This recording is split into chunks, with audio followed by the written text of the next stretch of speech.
کاری گرفتار آستہ اللہ تعالیٰ نے ایسا فرمایا ذرا کان کھول کے سنو میں جو بات کرنے لگا ہوں بڑی کمال کی بات ہے۔ ان بے شک اولیاء اللہ جو اللہ کے ہو جاتے ہیں، جن کا اٹھنا بیٹھنا چلنا پھرنا سب کچھ اللہ کی رضا کے لیے ہوتا ہے، لا خوف علیہم ولا هم يحزنون، نہ انہیں کوئی خوف ہے اور یحزنون یہ مضارع کا صیغہ ہے، یہ ماضی کے لیے بھی ہے اور آنے والے مدت کے لیے بھی ہے، نہ یہاں خوف ہے اور نہ آگے آنے والے وقت میں خوف ہے۔ یہ دو حال میں یہ صیغہ ہوتا جاتا ہے، انہیں قبر میں بھی حشر میں کہیں کوئی خوف نہیں ہوتا۔ تو امام رازی علیہ الرحمہ آپ اپنی تفسیر میں فرماتے ہیں الولایہ بمعنی حکومت کی ہے، الولایہ بمعنی حکومت کی، فرمایا الولایۃ عبارۃ عن القرب، ولایت سے جو مراد ہے وہ قرب لیا جاتا ہے،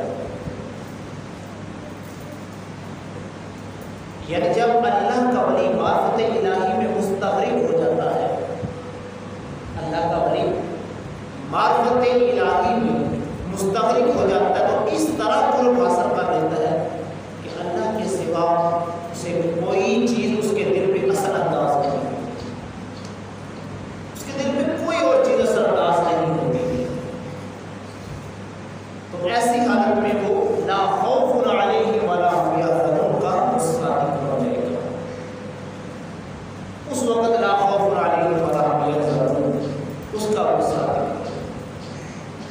تو اللہ تعالیٰ کا قرب اس طرح حاصل کر لیتا ہے کہ اس کا دل اللہ تعالیٰ کی معرفت میں مستغرق ہو جائے گا، اگر وہ دیکھتا ہے تو اللہ کی قدرت کے دلائل کو دیکھتا ہے، اگر وہ سنتا ہے تو آیات الہی کو سنتا ہے، اگر وہ بولتا ہے تو اللہ تعالیٰ کی تعریف بیان کرتا ہے، اور اگر وہ حرکت کرتا ہے تو اللہ تعالیٰ کی رضا کے لیے کرتا ہے، اگر وہ کوشش کرتا ہے تو اللہ کی اطاعت کی کوشش کرتا ہے۔ اس وقت جب اس کا دیکھنا، جب اس کا سننا، بولنا، حرکت کرنا، کوشش کرنا یہ سب اللہ کے لیے، اللہ کی رضا کے لیے ہو تو پھر اللہ تعالیٰ سے اپنے مقرب بتانا۔ تو انہی کے متعلق امام رازی علیہ الرحمہ نے فرمایا فہذا الشخص یکون ولیا، ایسا شخص اللہ کا ولی ہوتا ہے، ایسا شخص اللہ کا ولی ہوتا ہے، اسے کہتے ہیں ولی، یہ ولی ہوتا ہے۔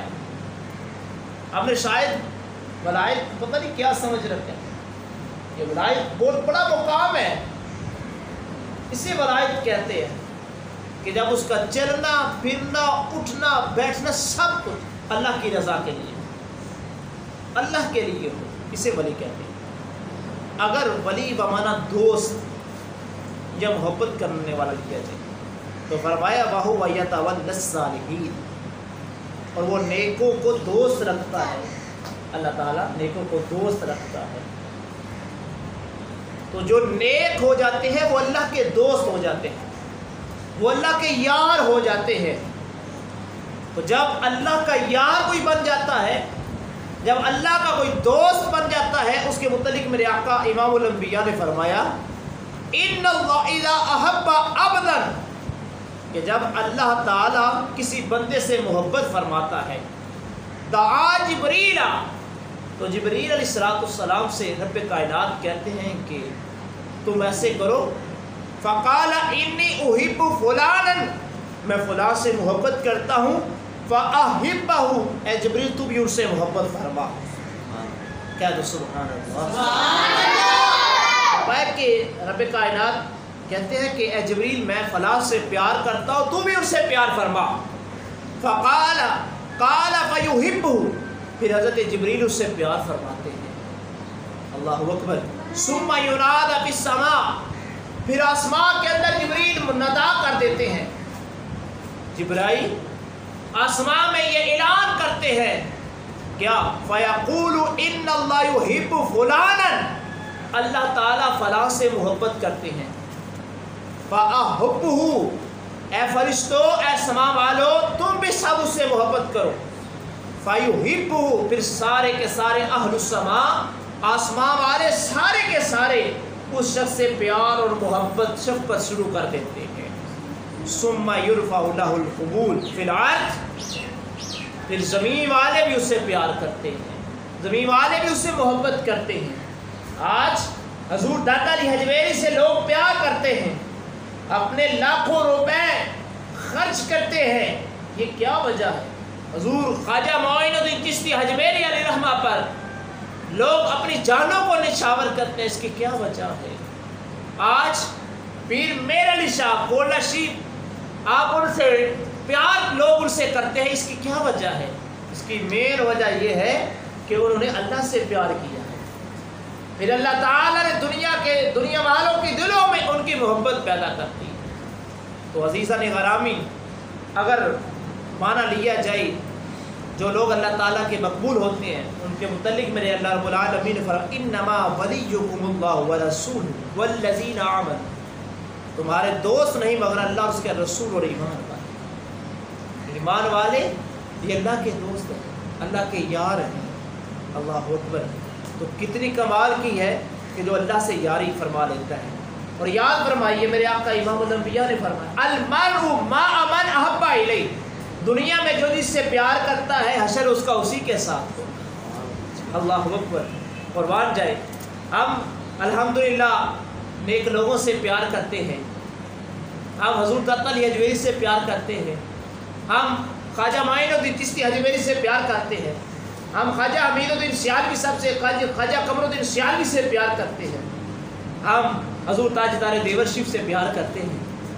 عزیزان گرامی، اگر ہم ان اچھے اور نیک لوگوں سے پیار کرتے ہیں تو حشر بھی انہی اچھے لوگوں کے ساتھ ہوگا. اگر دنیا میں تم یزید سے پیار کرتے ہو، فرعون سے پیار کرتے ہو، اگر تم ان غداروں سے پیار کرتے ہو، ان کافروں سے پیار کرتے ہو تو حشر بھی انہی کے ساتھ ہو. المرء مع من احب الیہ، جو دنیا میں جس سے پیار کرتا ہے اس کا حشر اسی کے ساتھ.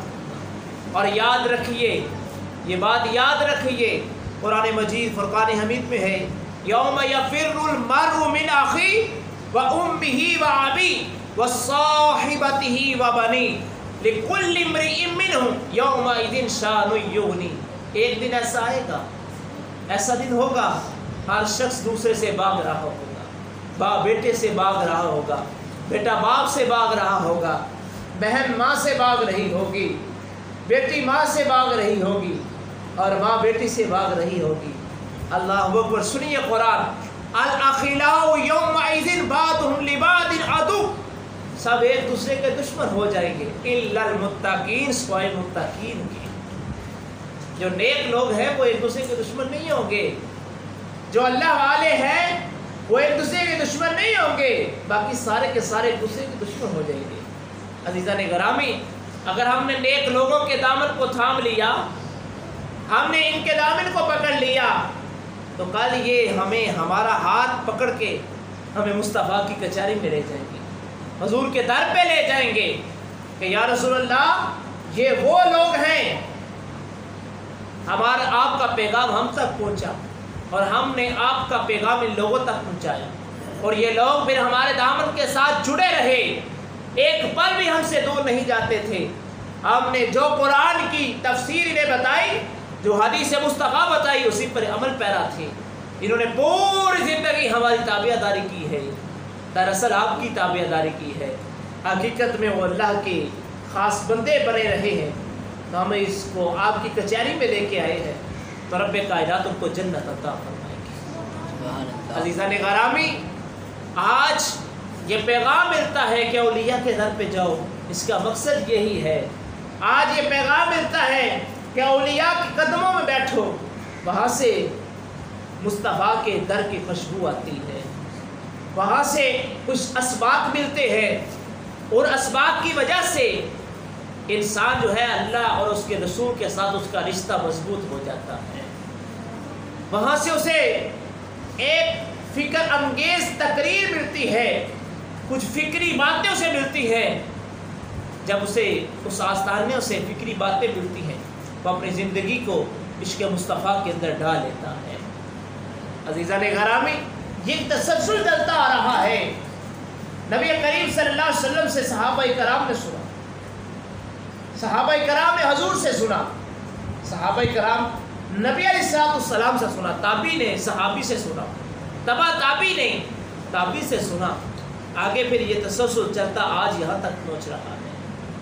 تو ہمیں جتنے بھی یہ سلاسل ہیں ان کے دامن کو تھامے رکھنا چاہیے، کیونکہ یہ وہ لوگ ہیں جو دین ہمارے پاس لے کر آئے. یہی وہ ہے جو ہمیں دین لے کر آئے، ہمارے پاس دین لے کر آئے. ہمیں کیا پتا تھا الحمدللہ کی تفسیر کیا ہے؟ انہی اللہ والوں نے ہمیں بتائی ہے کہ الحمدللہ کی تفسیر یہ ہے. جس وقت ایسے فتنے کھڑے ہو گئے، حدیث کا انکار شروع ہو گیا، تو پیر میرا شاہ گولڈا شریف والے پیر آپ کھڑے ہوئے اور آپ نے علماء کو بیزار کیا. کہا لوگوں اٹھو، صحاح بخاری مسلم جامع ترمذی اس کا درس قرآن دے، اس کا درس قرآن دے. پھر درس قرآن دینا شروع کر دیا لوگوں نے، لوگوں کے اندر حدیث کا جذبہ پیدا کیا. عزیزان گرامی، پیر میرا شاہ گولڈا شریف نے جب بڑی محبتوں سے لوگوں کو درس حدیث دیا، ایک مرتبہ پھر میرے مصطفیٰ کی محبت لوگوں کے دلوں میں آ گئی، حضور کی عقیدت لوگوں کے دلوں میں آ گئی. عزیزان گرامی، اگر اس وقت پیر میرن شاہ صاحب نہ اٹھتے، احادیث کا سبق نہ دیتے تو فتنے تو کھڑے ہو جاتے تھے. آج کے دور میں مرزا غلام احمد قادیانی کھڑا ہوا اور آ کر اس نے کہا کہ میں نبی ہوں، میں نبی ہوں.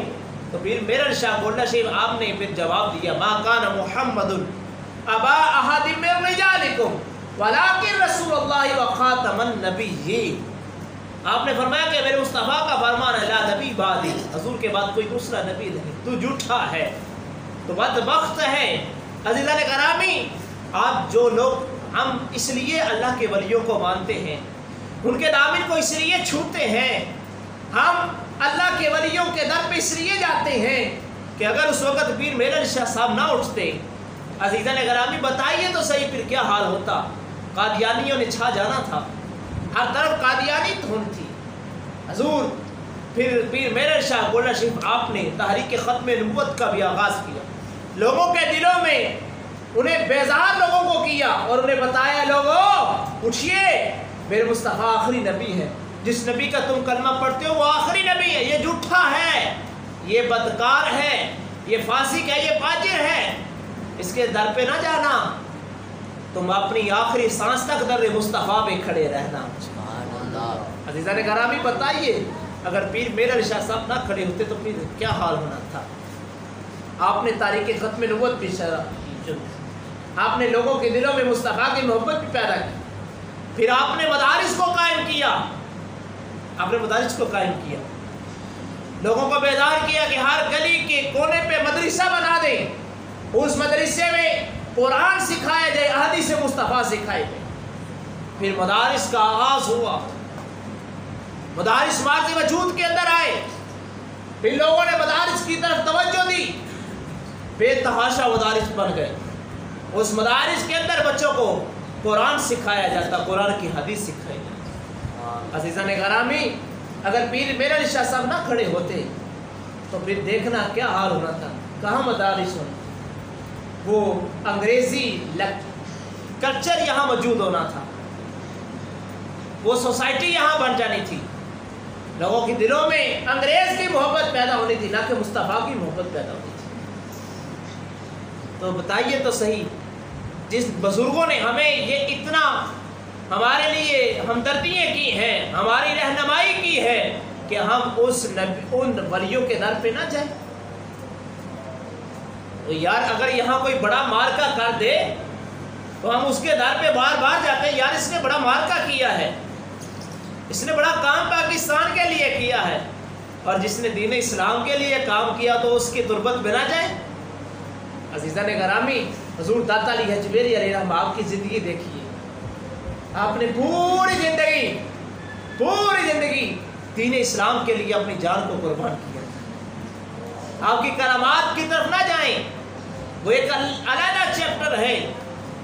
حضور داتا علی حجویری علیہ رحمہ، بتائیے تو صحیح، خواجہ معین الدین چشتی اور بڑے بڑے علماء، فضلاء، مشائخ آپ کے در پہ کیوں آتے تھے؟ کیونکہ آپ کے پاس علم کی ایک دولت تھی، علم کی شمع تھی حضور داتا علی حجویری کے پاس. آپ سر سے لے کر پاؤں تک علم میں باندھے ہوئے تھے. آپ کے پاس بہت زیادہ علم تھا، احادیث کا علم تھا، فقہ کا علم تھا، اصول حدیث کا علم تھا، وراثت کا علم تھا، سارے علوم آپ کے پاس تھے. صرف ان کو یہ بابا نہ جانے کے ایک بابا تھا جو راوی کے کنارے میں بیٹھ گیا تو اس نے یہ کیا سو کیا. اور بھائی ان کی پچھلی زندگی تو دیکھے نا، انہوں نے اس پاک و ہند کے اندر اتنی شہرت پائی ہے. یہ صرف کرامات کی طرف نہ جائیں بلکہ آپ کی وہ زندگی دیکھیں جو آپ نے دین اسلام کے لیے وقف کی ہے. عزیزان گرامی، اس طرح خواجہ معین الدین چشتی حجویری علیہ رحمہ آپ کی زندگی دیکھیں، لوگوں کے دلوں میں ایسی محبت پیدا کی، پھر کئی لاکھ لوگوں کو جو ہندو تھے انہیں مسلمان کیا تھا. کہہ دو سبحان اللہ. میرے مصطفیٰ کا کلمہ پڑھا ہے. روایات میں آتا ہے چاہے کسی 90 لاکھ کی تعداد آتی ہے، 90 لاکھ مسلمان کیے تھے. یہ کیسے کیا تھا؟ یہ کرامات علیحدہ چیپٹر ہے، اس کی طرف نہ جائیں. آپ نے دین اسلام کا کام کیا. آپ نے لوگوں کو نبی کی محبت سکھائی، حضور کا عشق سکھایا، نبی علیہ الصلوۃ والسلام کی عقیدت سکھائی. انہیں بتایا لوگوں آؤ میں بتاتا ہوں اسلام کیا ہے، آؤ میں بتاتا ہوں مصطفیٰ کی ذات کون سی ذات ہے، آؤ میں بتاتا ہوں اللہ رب العالمین کی کون سی ذات ہے. خدا یکتا ہے، وہ واحد ہے. ہندوؤں کو جب یہ پیغام دیا اللہ ایک ہے، محمد الرسول اللہ صلی اللہ علیہ وسلم اللہ کے رسول ہیں، جب یہ پیغام لوگوں کو دیا تو 90 لاکھ لوگوں کو مسلمان کیا تھا. عزیزان گرامی، ہم کیوں نہ یار ان لوگوں کے در پہ جائیں جنہوں نے، ہم تو ایک کسی کو مسلمان نہیں کر سکتے، ہم تو کسی کو اسلام کی کیا دعوت دے رہے ہیں یار؟ کیا ہم نے اسلام کی دعوت لوگوں کو دی ہے؟ کہاں تک ہم نے اسلام کی دعوت، ہم کہاں کھڑے ہیں؟ یہ وہ لوگ جن کے در پہ ہم جاتے ہیں یہ علماء تھے، یہ مشائخ تھے، انہوں نے قرآن پر کام کیا، احادیث پر کام کیا. دیکھیے نا اعلیٰ حضرت امام احمد رضا خان بریلوی علیہ رحمہ، آپ نے کنز الایمان کا ترجمہ کیا. کنز الایمان کا ترجمہ، ایمان کا خزانہ. پھر ایسا ترجمہ قرآن کا کیا اور اس ترجمے نے اتنی کچھ شہرت پکڑی کیونکہ اس ترجمے کے اندر ادب مصطفیٰ بولتے ہیں. ادب مصطفیٰ اس میں ہے. اس ادب مصطفیٰ اور کما حق کو صحیح معنوں میں قرآن کا ترجمہ کیا. پھر اس ترجمے نے اتنی کچھ شہرت پکڑی. پاک و ہند بر صغیر کے اندر ہر شخص یہ چاہتا تھا کہ میں کنز الایمان کا ترجمہ پڑھوں. عزیزان گرامی، میری بات سمجھیے، ہم پھر ان لوگوں کے گھر پہ کیوں نہ جائیں جنہوں نے 90 لاکھ کو کلمہ پڑھا دیا، جنہوں نے ہمیں صراط مستقیم پہ کھڑا کر دیا. ہم پھر ان لوگوں کے در پہ کیوں نہ جائیں جنہوں نے قادیانیت کو جھوٹا کہہ کر ثابت کیا اور انہیں کافر کہلوایا. پارلیمنٹ میں انہیں یہ کافر کہلوایا کہ یہ کافر ہے، یہ مسلمان نہیں ہے. عزیزان گرامی، جنہوں نے اسلام کے جھنڈے کو بلند کیا، جیل کی صحبتیں برداشت کی ہے، سب کچھ برداشت کیا، کالے پانی کو برداشت کیا ہے، وہ کالی کوٹھری کو تو برداشت کیا ہے، لیکن اسلام کے جھنڈے کو بلند کیا ہے. ہم اس کے در پہ نہ جائیں، ہمیں جانا چاہیے. یہ ہم پیغام آپ کو دیتے ہیں، اولیاء کے در پہ جایا کریں. اولیاء کے در پہ وہاں سے آپ کو کچھ فکری باتیں ملا کریں گی. کچھ فکری جب باتیں ملیں گی نا تو وہاں سے آپ کی زندگی ایک بآسانی گزر جائے گی۔ جب وہاں آپ کو فکری باتیں ملیں گی نا، فکری باتیں وہاں سے ملیں گی، تو عزیزان گرامی پھر کیا ہوگا؟ تمہاری زندگی کے اندر انقلاب پیدا ہو جائے گا، انقلاب پیدا ہو جائے گا، تمہاری زندگیوں میں چار چاند لگ جائیں گے۔ کیونکہ آج ہمارے گھر میں جو بزرگ ہیں نا، ہمیں بات بتاتے ہیں، بات بڑی مختصر ہوتی ہے لیکن بڑی جامع ہوتی ہے، اس بات کے اندر بڑی باتیں ہوتی ہیں، ہم شاید اس باتوں کو ایک کان سے سن کے دوسری کان سے نکال دیتے ہیں۔ ہمارے بزرگ کہتے ہیں کہ جب تم ہماری عمر پہ آؤ گے تمہیں پھر پتہ چلے گا کہ دنیا کیا ہے، قبر کیا ہے، حشر کیا ہے۔ عزیزان گرامی، یہی فکری باتیں ہمیں علماء سے ملتی ہیں، فضلاء سے ملتی ہیں، مشائخ سے ملتی ہیں، یہی فکری باتیں ہمیں اولیاء کرام سے ملتی ہیں۔ اس لیے یہ دعوت فکر ہے کہ اولیاء کے در پہ جایا کریں، وہاں سے کوئی فکری بات لی، جب آپ پریشانی کے اندر نہ ڈال ہوں، پریشانی کے اندر مبتلا ہو جائیں، پھر ایک اللہ کے ولی کے پاس چلے جائیں، لیکن اللہ کا ولی ہو تو صحیح، یہ نہ ہو کہ پلڑا تھڑا ایسا ہی مسلح بچھا کے تسبیح لے کر لوٹا لے کر بیٹھ جائے، اس کو ولی نہیں کہنا۔ حضور داتا علی اجمیری علیہ رحمہ آپ فرماتے ہیں، لوگوں کوئی ہوا میں پرواز شروع کر دے، آخری بات کہتا ہوں، کوئی ہوا میں پرواز شروع کر دے اور وہ کہے کہ میں اللہ کا ولی ہوں، اسے نہیں اللہ کا ولی ماننا۔ یہ ہوا میں پرواز اور یہ کرامات دکھانا یہ ولی کی نشانی نہیں ہے، اور ولی کی نشانی یہ ہے کہ جب تم اس کے در پہ بیٹھو، جب تم اس کی بارگاہ میں بیٹھو، تم زانی تھے تو تم نمازی بن گئے، تم شرابی تھے تم حاجی بن گئے، تم جھوٹے تھے تم صادق بن گئے۔ یہ ہے اللہ کے ولی کی نشانی، جب تم اس کے در پہ جاؤ تمہیں وہ نمازی بنا دے، تمہیں وہ حاجی بنا دے، تمہیں وہ صادق بنا دے، تمہیں نیک بنا دے۔ جو ولی تمہیں نیک نہیں بنا سکتا وہ ولی نہیں ہے۔ جو خود نماز نہیں پڑھتا وہ تمہیں نماز کی کیا تلقین کرے گا؟ وہ جو خود وضو نہیں کرتا وہ تمہیں وضو کا کیا طریقہ بتائے گا؟ وہ خود نماز تو پڑھتے نہیں، کیا نماز کی دعوت دیں گے؟ آپ ایسے عالم دین کے پاس ہیں، ایسے ولی اللہ کے پاس ہیں جو خود نماز کا پابند ہو، نماز پہ پہرا دینے والا ہو۔ حضور داتا علی اجمیری 40 سال ایک نماز بھی قضا نہیں ہوئی ہے، تو سبحان اللہ، 40 سال ایک نماز بھی حضور داتا علی اجمیری کی قضا نہیں ہوئی ہے۔ یار یہ پھر ایسے لوگ جو ہے نا پھر شہرت تو پکڑتے ہیں نا، رب نے بھی تو کہا نا فَاذْكُرُونِي أَذْكُرْكُمْ وَاشْكُرُوا لِي، تم میرا ذکر کرو میں تمہارا ذکر کروں، تم میرا ذکر کرو گے نا تو میں معاشرے میں تمہارے چرچے کر دوں گا، معاشرے کے اندر یہ آواز پھیلا دوں گا کہ لوگوں آؤ، تم چاہتے ہو کوئی اچھا در دیکھنا چاہتے ہو تو در داتا علی اجمیری پہ چلے جاؤ، حضور خواجہ معین الدین چشتی اجمیری کے در پہ چلے جاؤ، پھر ایسے لوگوں کا در تجھے بتاؤں گا۔ لوگوں کے دلوں میں یہ محبت پیدا کی جاتی ہے کہ لوگوں چلو اٹھو اور حضور داتا علی اجمیری کے در پہ چلے جاؤ۔ ایسے نہیں یہ انعام ملتے جنہوں نے 40 سال ایک نماز بھی قضا نہیں کی۔ اور بعض ایک روایت میں آتا ہے کہ آپ نے تکبیر اولیٰ کے ساتھ پہلی جو تکبیر امام صاحب نے اللہ اکبر، اس تکبیر کے ساتھ پورے 40 سال آپ نے نماز پڑھی ہے۔ کبھی ایسا وقت نہیں آیا کہ آپ نے جماعت سے لیٹ ہو گئے ہو، شاید تاخیر بعد میں نماز پڑھی ہو، ایسا نہیں ہو گیا، بلکہ اہتمام کے ساتھ آذان سے پہلے وضو کر کے مسجد میں بیٹھا کرتے تھے، مسجد میں وضو کر کے بیٹھا کرتے تھے اور باوضو اللہ اذان سنا کرتے تھے، مسجد میں بیٹھ کے اذان سنا کرتے تھے۔ ایسے شہرت نہیں پکڑی۔